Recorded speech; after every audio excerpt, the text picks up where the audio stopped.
Welcome to Friday in the Day at Le Mans podcast, and as I open up the show today, walking down a ram-packed full pit lane full of thousands of fans enjoying the traditional pit walk on the day before the Le Mans 24 Hours. The 87th running of the great race starts tomorrow afternoon. But before we get to that, with thanks to Cooper Tyres, with thanks to our friends at the Justice Brothers, and this week with support from the guys at Genetic Cars, whose brand new LMP3 car has been unveiled this morning and sits at the moment with the other three LMP3 cars on public display on the run up to the Dunlop Bridge. The new G61 LT P3. We'll be bringing you some interviews and a special show later today. And what's been a very exciting day indeed for the world of endurance sports car racing. Revelation of the new regulations, the Hypercar regulations, now confirmed for the 2020-2021 season and beyond.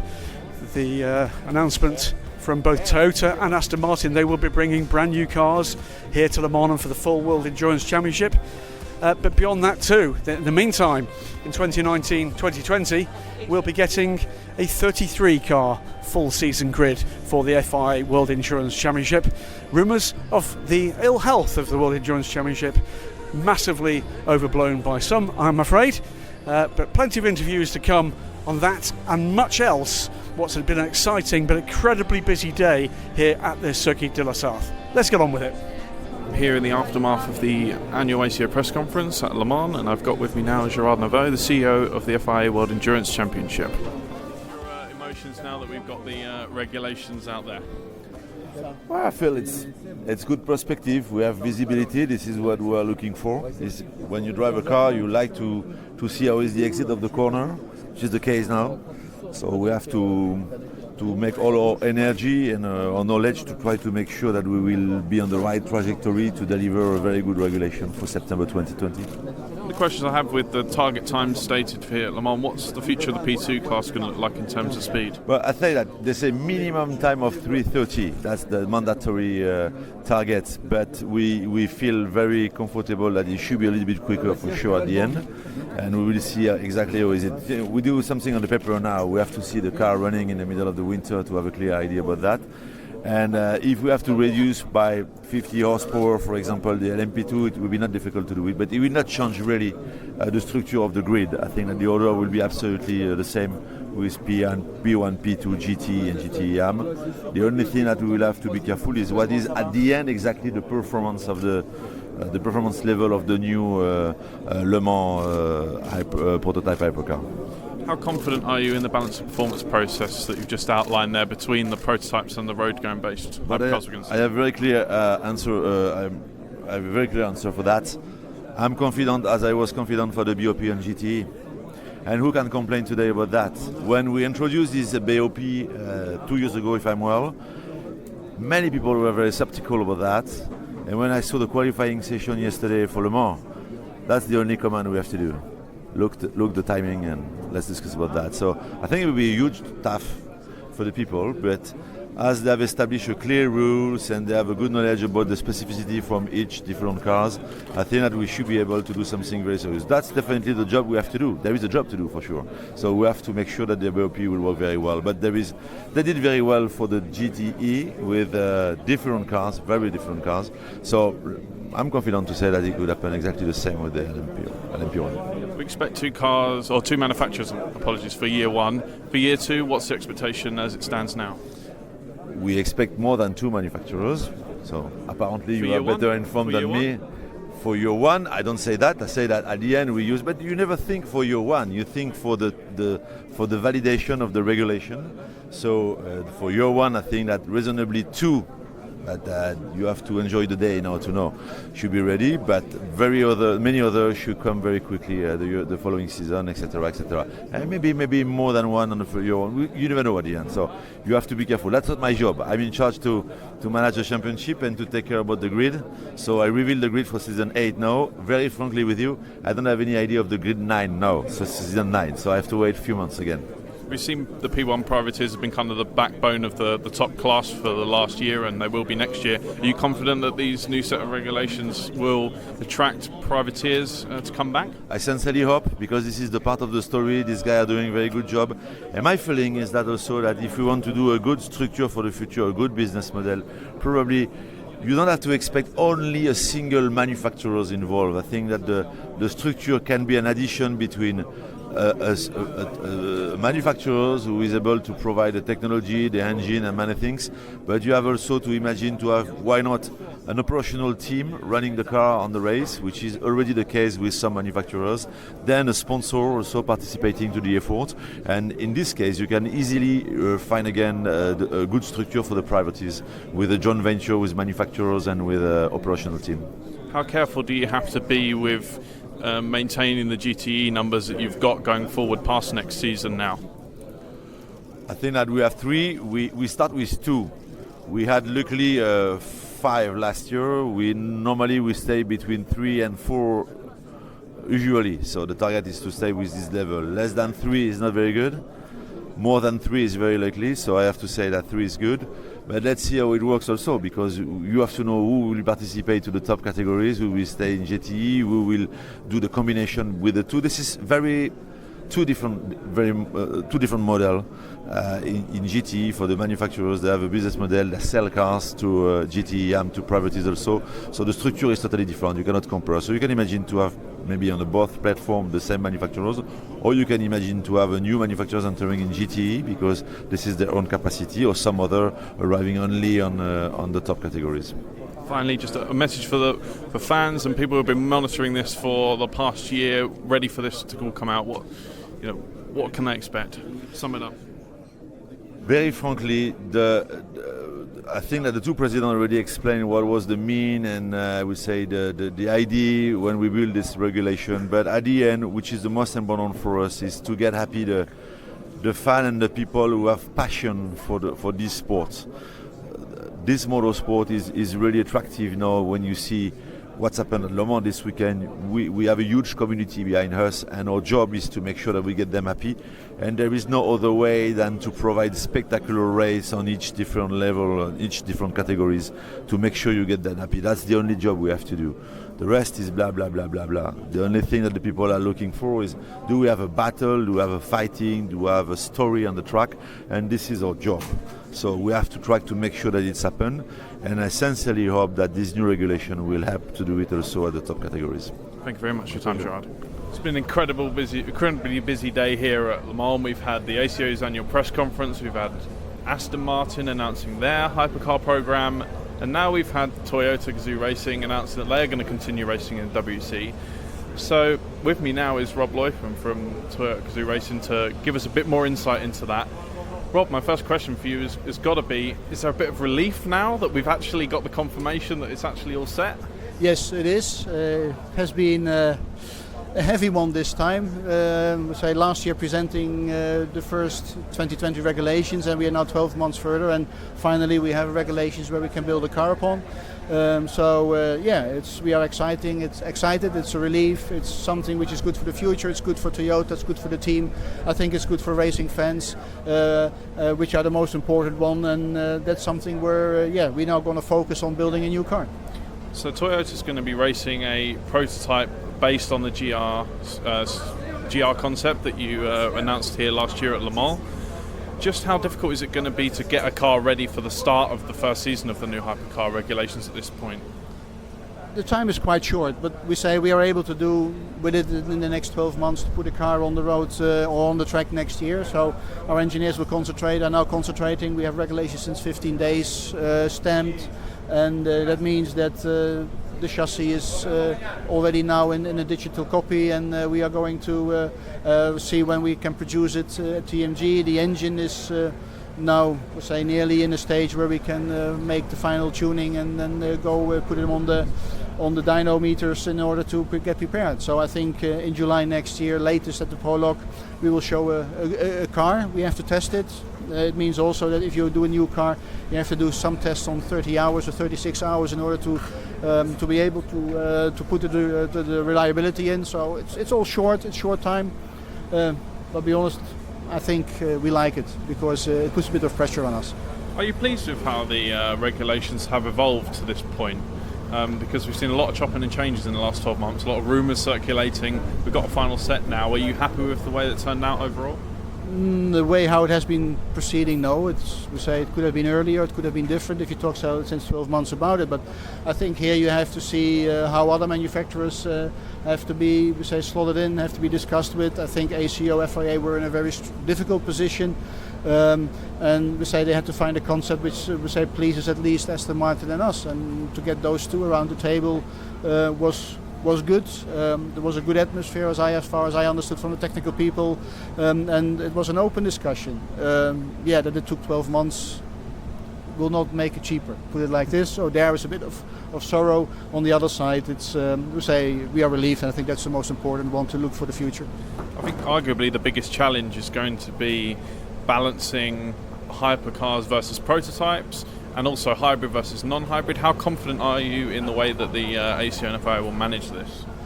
I'm very confident. We have seen this also in the WEC in the years 14, 15, 16, 17, where we had Audi with a diesel, we had Porsche with a small turbo engine. We were there firstly with a V8, and then we switched to a V6 turbo. So we had different hybrid concepts. So the ACO and FIA do have a lot of experience with this. So I feel confident that they will do it. They already do it now today with the GTE, which is we say also an automatic BOP where they do so. We can test next year also in the WEC. Confident that this will happen and that we will find a good solution and that we'll see beautiful racing here in Le Mans in 2020. How much are you looking forward to battling against Aston Martin in year one? Because they've obviously just announced their programme and they seem excited to take up the challenge. Same as they are. We are excited, and they've made a beautiful car. The Valkyrie you could see already around. So, and this is the car they're going to race. It's exciting. We say that you know a bit of the people behind the car. So, yeah, you're back to top level racing, no doubt. And this is what we're here for, and this is what we like. And our engineers will be extremely motivated to do that.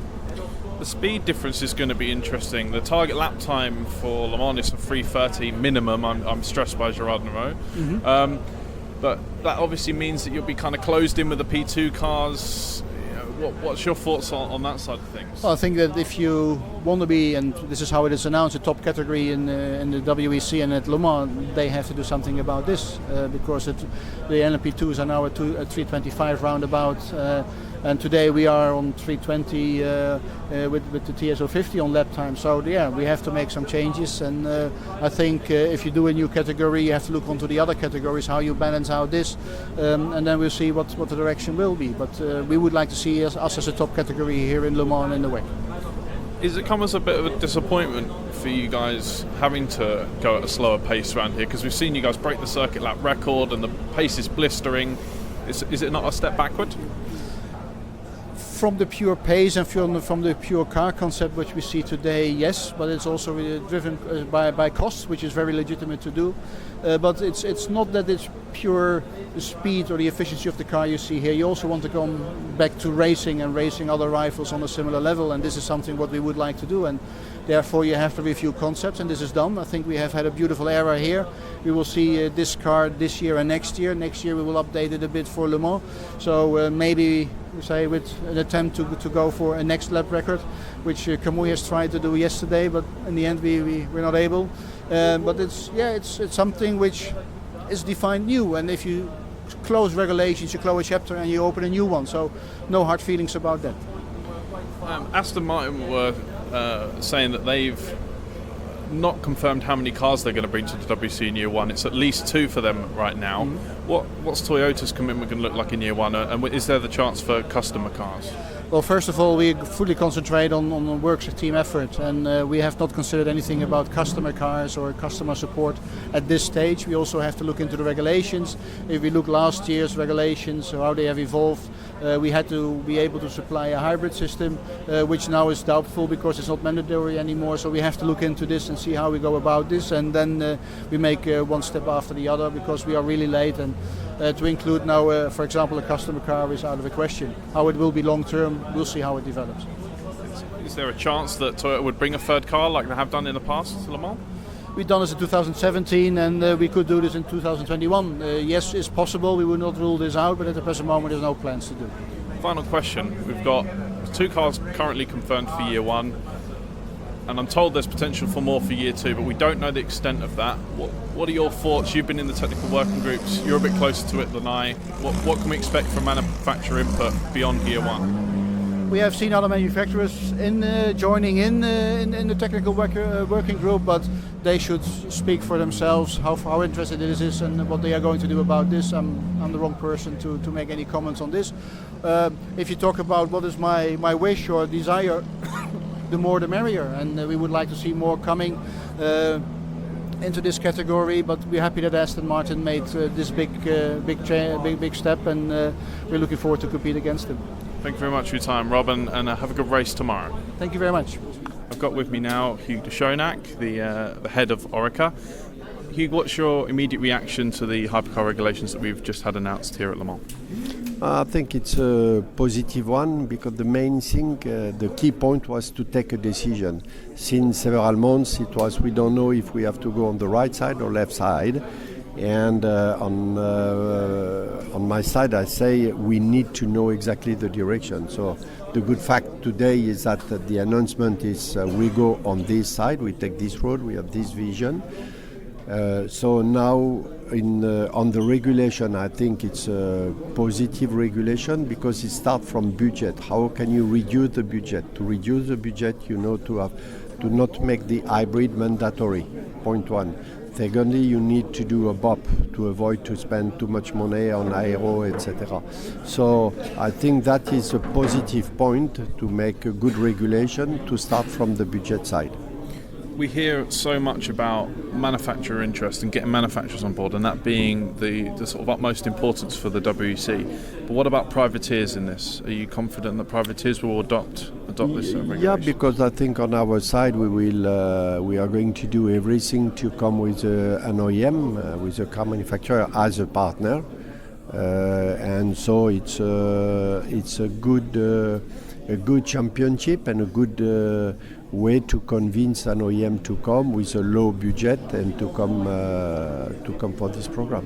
Will ORECA produce a customer car to sell to privateer entries? Yeah, not for the moment in LMP1. For the moment we are going to focus to have a works team with an OEM. You're focusing on the work, yes. So it's in a similar fashion to what we get with DPI in America, that sort of relationship. Yeah, that's what we would like to do. Yeah. And are you targeting year 2 for that, or the first season of the WEC with the new regulations? Yeah, we are going. Time is very short, so we are going now to do our best to be on the starting line as soon as we will be ready. Do you know what the current situation is with the current crop of LMP1 cars? Will they be grandfathered into the new regulations going forward? It's more to ask to ACO, because I don't know, and I'm mainly focused on the direction to be ready with the new car. At the moment you're partnered with Rebellion in their current LMP1 project. Can you comment on Rebellion's interest in these new regulations? I think we have to talk with them. They can be really interested because they love endurance, and it's typically the nice formula for them. So I think Rebellion will be very interested to continue. In the same time, I want to find an OEM, as I told you, just to have a strong team and a strong partnership between an OEM and possibly with Rebellion. Gerard told me that the situation with LMP2 is that if necessary they would slow down LMP2 cars. Do you think that would be a good decision at the moment? Because the target lap time is 3:30, and we know that P2 cars can go underneath that at the moment. Yeah. That is a consequence of the regulation, so that's something they have to work on. On the P2, just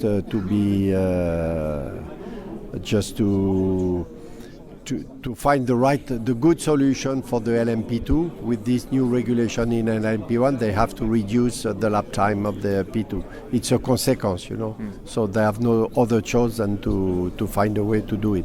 How much of a disappointment do you think that will be for the customers who invested in these new LMP2 cars to go quicker? No, I think if you reduce, probably they are going to reduce with the engine and some weight, but I think that they will be certainly a little disappointed, but in the same time it's regulation. So at one moment what is important is the competition, is not the top speed or the top lap time. Yeah.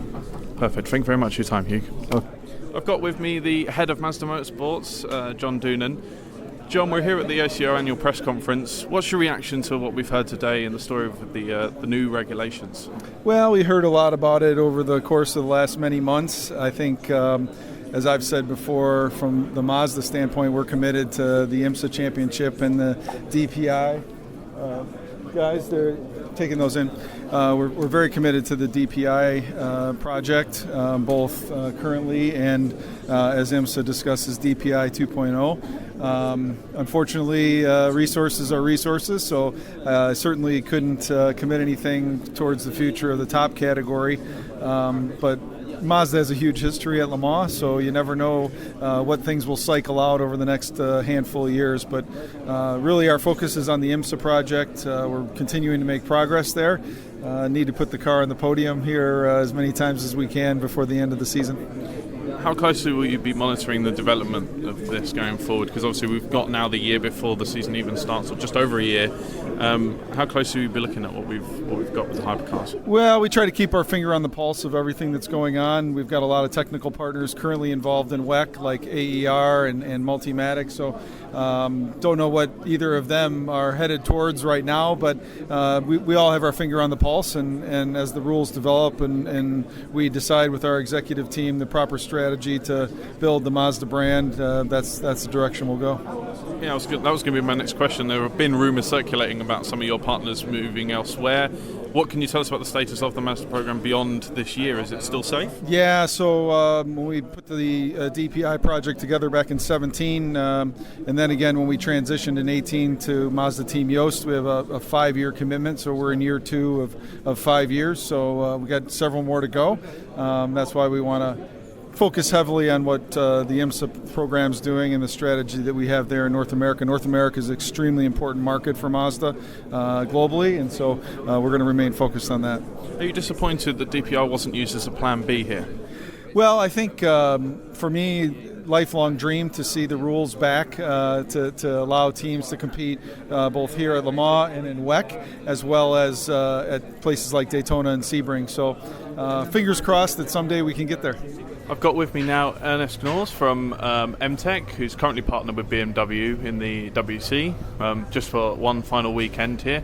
We've just come out of the ACO's annual press conference, and this is somebody who knows what it's like to be partnered up with a manufacturer for a factory program. Ernest, what do you think of the hypercar regulations and what this means for manufacturer interests going forward? I think it's very interesting. Obviously, it's a little bit of it was known. There are some new elements to it, which I think it opens up the competition to let's say a broader spec of cars, and there are some elements to it which level the field out a bit. So I think there is also a higher probability that you can compete with different technologies, and I think that can only be good news for any manufacturer or even a privateer looking to enter into it. We knew from when BMW announced their departure from the FIA WEC that you were going to be searching for a new way back into the championship with MTEK. Do you think this presents you with any more opportunities immediately?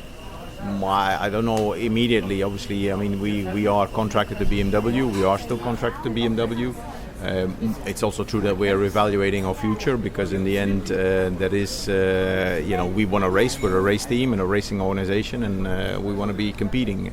I think any rules and any regulation that ultimately gets more interest into a category will always be good for racing teams as well, because you always need people to operate it professionally. Even if the rules are interesting, you still need to capitalize on it, and I think that's where we can be of benefit, obviously.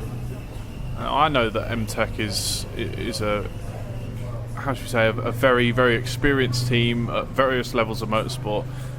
How capable would you be of delivering and running a hypercar program for a manufacturer with the resources you have? Well, I think we can do a very good job. I mean, we have a wide variety of skills. We have a background in F1, we have a background in DTM, we have a background in WEC. I mean, from a confidence point of view, I don't have that much doubts. I mean, obviously you have to respect the competition and you have to respect the challenges that it brings, but I think it's also, true that you can be confident if a challenge were to come our way that we could do a good job of it. You're a competitor. Does it excite you, these new regulations, from a racing standpoint? I think anytime you get new regulations, it gives you that tingle to sort of look for the edge and look for the advantage that somebody else hasn't seen. I'm pretty sure that everybody who's looking at it from a professional point of view approaches that as well, and that is always exciting. I mean, in the end, rules are always an opportunity. You have to look at them, you have to study them, and then you have to take the advantage out of it. And I think that's if the rules change, it's always a new challenge. So I'm quite keen on it. See, you've been involved in GT racing for the last year. What do you think this means for the future of GT? Because we've got manufacturer interest for Hypercar. We don't know the extent of that quite yet, beyond the first season. But what do you think in terms of the manufacturer interest in GT? What will that be like going forward?